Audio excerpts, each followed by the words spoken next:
Welcome back. Bhimavaram పట్టణంలో 2000 మంది జన సైనికులు కవాతు చేపట్టారు. పట్టణంలోని జనసేన పార్టీ ఆఫీసు నుంచి పలు ప్రాంతాల్లో కవాతు నిర్వహించారు.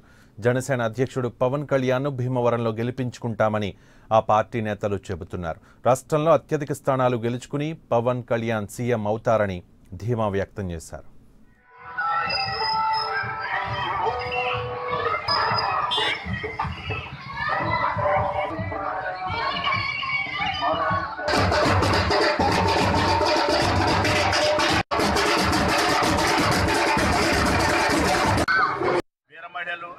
జనసేన నాయకులు, జనసేన కార్యకర్తలు అందరూ కూడా చిన్న సైజు కవాతు పెట్టామట టౌన్లో. అందరూ కూడా స్వచ్ఛందంగా వచ్చి ఆ కవాతులో పాల్గొన్నారు. పాల్గొని చాలా విజయం జరిగింది.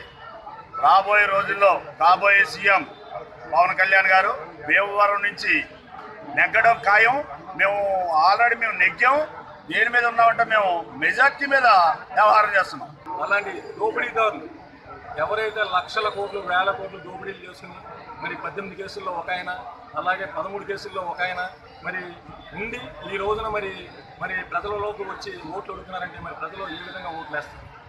అసలు ప్రజలను ఏ మొహం పెట్టుకుని ఓట్లు అడుగుతారు? ఇది ముఖ్యంగా ప్రజలందరూ గమనించవలసిన ఆవశ్యకత ఉంది. ప్రతి విషయంలోనూ ఇసుక మాఫియా, మైన్స్ మాఫియా, రాజధాని మాఫియా, అలాగే పోలవరం మాఫియా, ఎన్ని మాఫియాలు ప్రజలు తట్టుకోవాలి? ప్రజలు ముఖ్యంగా గుర్తించవలసింది ఈ మాఫియాల గురించి గుర్తించవలసిన ఆవశ్యకత ఉంది. మరి వేల కోట్లు, లక్షల కోట్లు దోచుకుని మరి ఈ రోజున ప్రజల్లోకి వచ్చి ఓట్లు అడుగుతున్నారు. మరి ఒక వ్యక్తి అయితే కనుక ఆయనకున్న డైరీని డెవలప్ చేసుకోవడానికి విజయ డైరీ, ప్రజల డైరీ, ప్రభుత్వం డైరీ దాన్ని పడుకోబెట్టి అందులో ఉన్న ఉద్యోగస్తులందరినీ కూడా నిరుద్యోగులు